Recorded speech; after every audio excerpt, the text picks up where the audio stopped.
afraid of heights, so that wasn't going to happen anyway.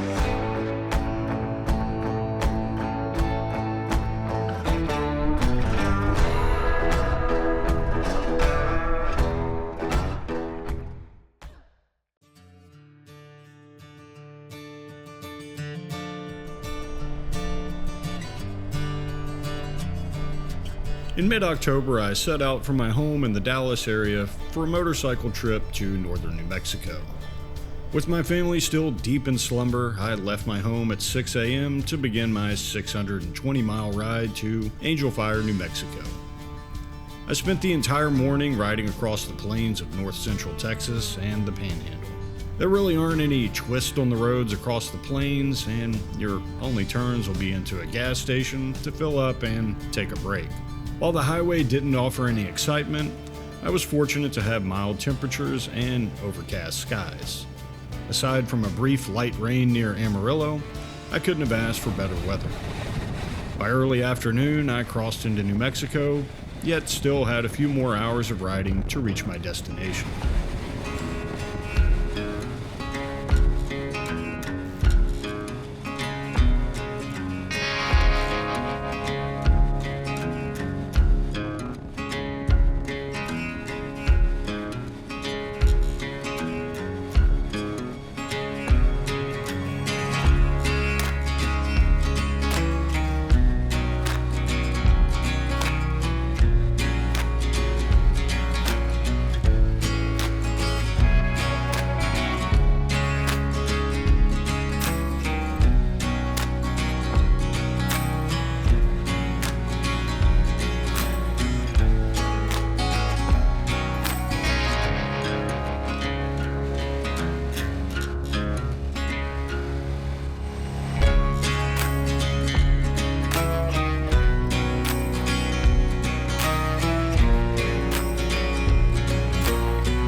As I rode northwest toward Angel Fire, the landscape around me began to change. The terrain went from plains to canyons, cliffs, back to plains, then through another canyon, back to plains again, and eventually I was at the edge of the Sangre de Cristo Mountains. I was a bit surprised to find that a portion of my route through the mountains was unpaved, which I hadn't expected. While the sign said unpaved for 9 miles, that wasn't exactly accurate. I didn't keep track of the unpaved distance, but it definitely wasn't that long. The surprise in my route gave me a legitimate reason to slow down and appreciate the scenery around me. The leaves changing colors really set off an already incredible landscape, and the road was perfectly manageable, even for someone like me with little experience riding dirt.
Once back on the main highway, I was just a few miles south of Angel Fire.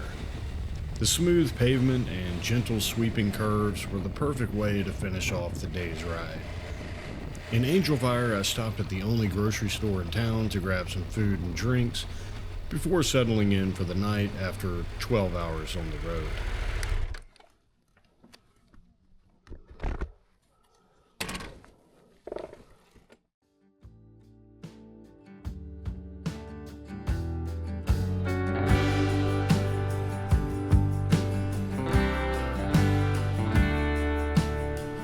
The following morning, I set out to ride the Enchanted Circle.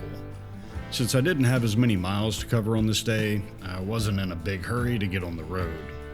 I left the condo at 9 a.m. with sunny skies and a crisp fall air. The ride from Angel Fire to Eagle Nest took me through a wide valley that provided expansive views in every direction.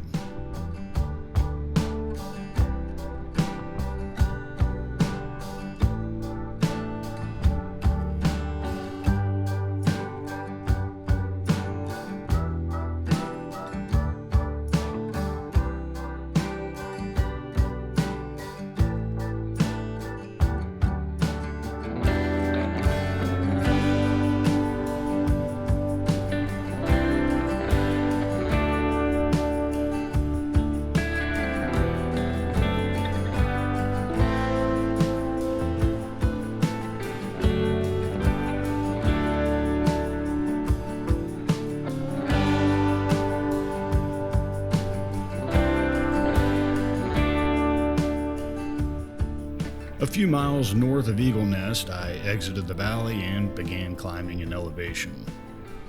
The stretch between Eagle Nest and Red River provides arguably the best mountain views on the Enchanted Circle.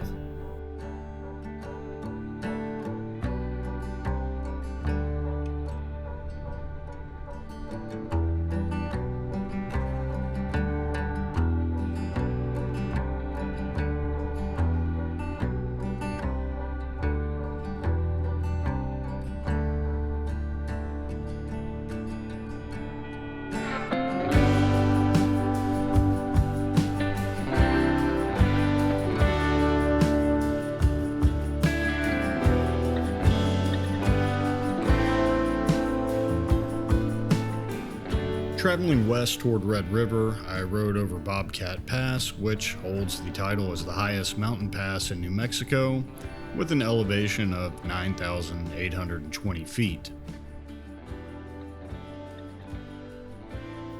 Upon arriving in Red River, I stopped to stretch my legs. There are numerous restaurants in town, but it was still too early for lunch, and I was itching to get to the Taos area to visit some points of interest.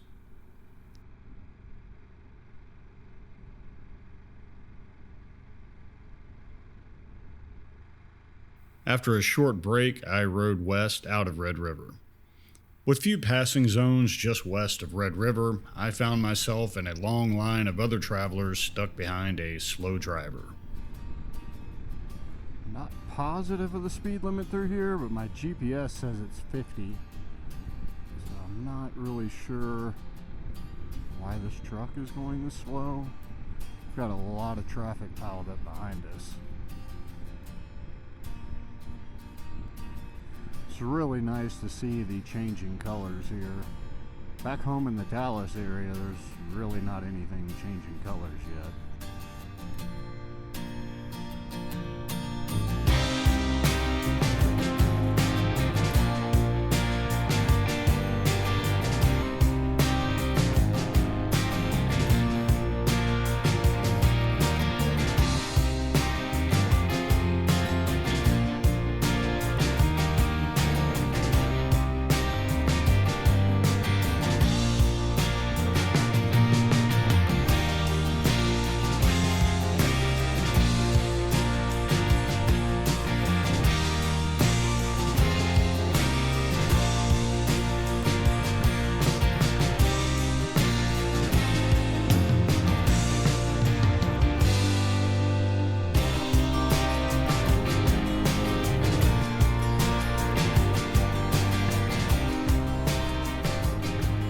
As I traveled southbound, I couldn't help admiring the view of the mountains.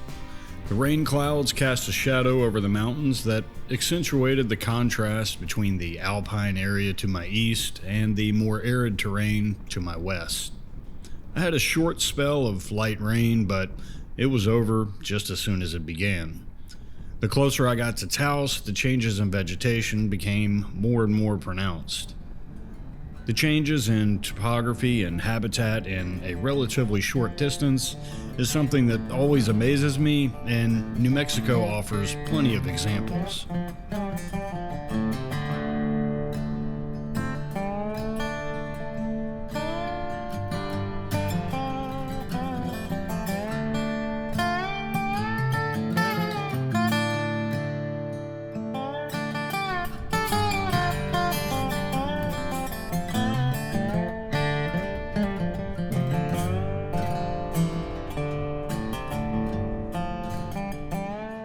Stopped here at the Rio Grande Gorge Bridge. There's a overlook off to the side where there's a parking area, and you can go to a walking trail to get a better vantage point of the bridge. There were signs up saying the sidewalk is closed, so no pedestrians can cross by foot. Doesn't faze me at all because I'm afraid of heights, so that wasn't going to happen anyway.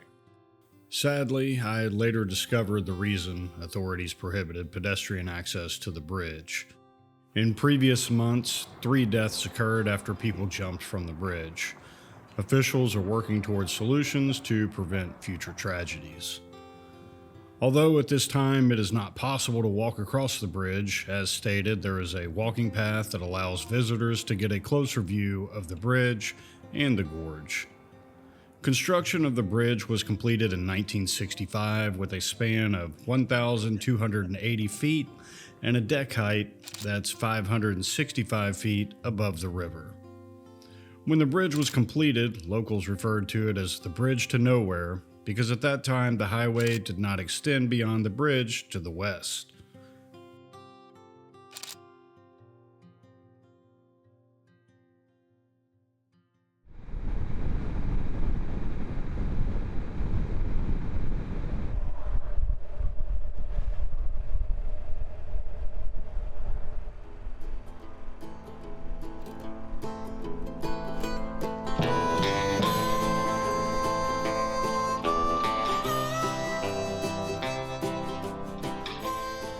Arguably, the most famous historical figure from Taos is Christopher Houston Carson, more commonly known as Kit Carson.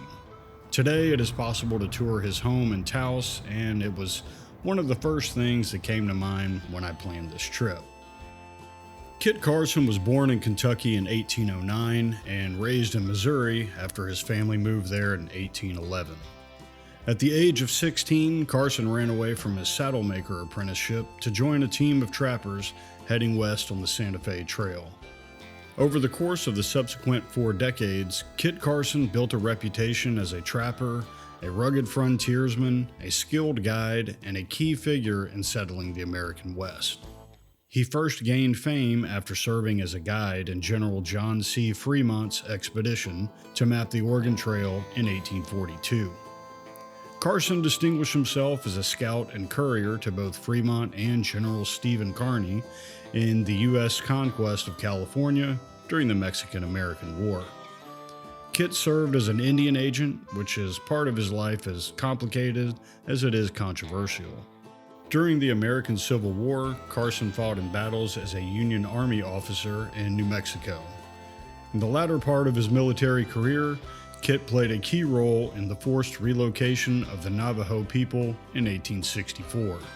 One may conclude Kit Carson is omitted from most American history courses because he never ran for elected office, never led a large army in a major battle, or because he wasn't captain of industry.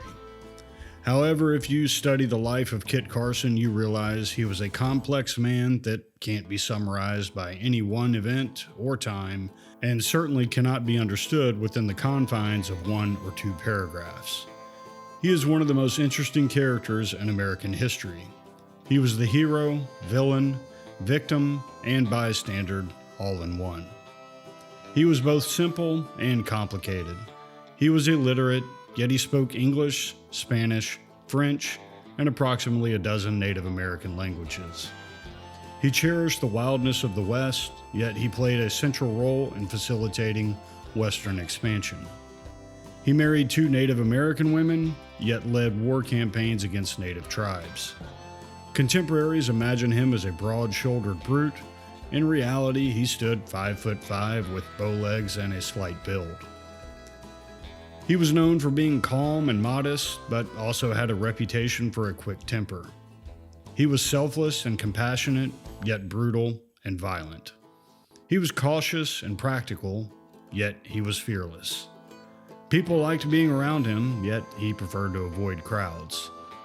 He was a loving family man, yet spent years traveling away from home. Perhaps the best way to summarize the story and life of Kit Carson is to say, in death, as in life, opinions of Kit Carson vary depending on the perspective.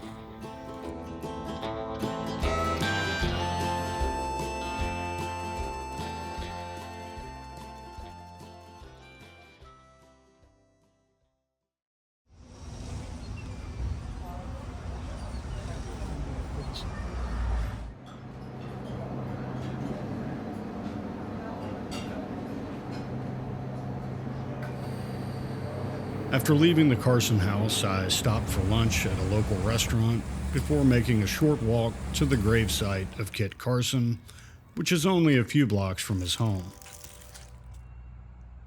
From Taos, I rode a few miles south to Rancho de Taos to visit another point of interest.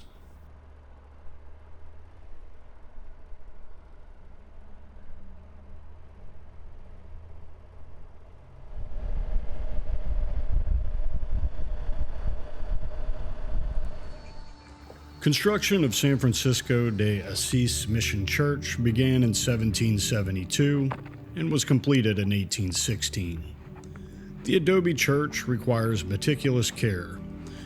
Parishioners and volunteers gather each summer to remud the exterior of the church with a mixture of mud and straw, a process that takes 2 weeks to complete. Visitors are welcome in the church, but are asked not to film the interior. The inside of the church is every bit as beautiful as the exterior. San Francisco de Assis is designated as a National Historic Landmark and was the subject of several photographs by the famous landscape photographer Ansel Adams, as well as paintings from artist Georgia O'Keeffe. O'Keeffe described the church as one of the most beautiful buildings left in the United States by the early Spaniards.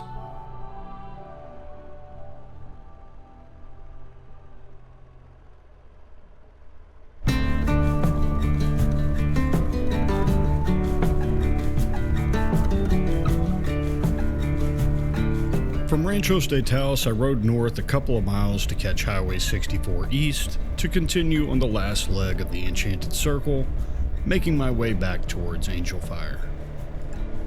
It didn't take me long to figure out that this section of the route was really going to be enjoyable.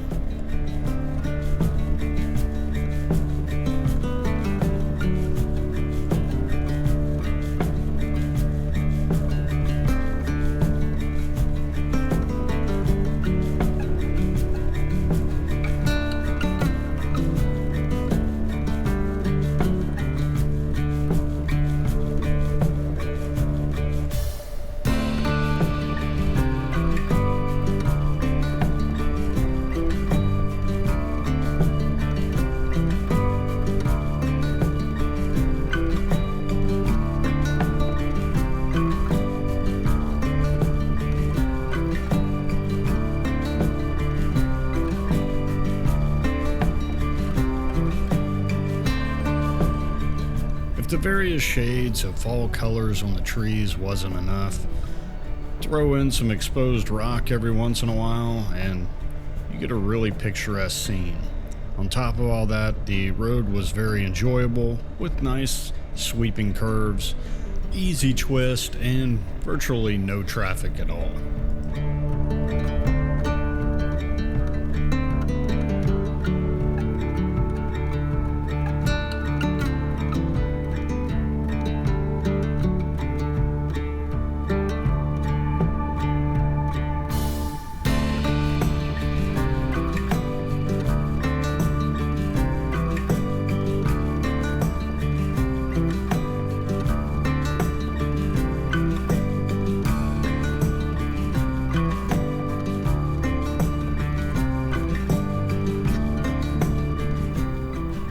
Most of the route from Taos to Angel Fire takes you through a relatively narrow valley. You won't cross through any towns, but you will pass several houses along the way, and you never feel isolated.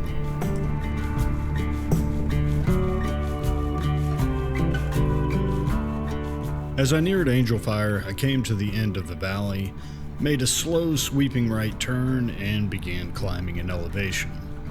The road swayed side to side up the mountainside, but the curves weren't sharp enough to be called switchbacks. It was just the right amount of curves, enough twists to make things enjoyable, but nothing extreme. From this point, it was only a few more miles of relaxed riding through the mountains before arriving in Angel Fire. The scenery on the Enchanted Circle was as beautiful as it was diverse. One can complete the entire circle in a little over 2 hours, but my stops at points of interest resulted in a total route time a little north of 7 hours, which was worth it to me to see things of interest in the area.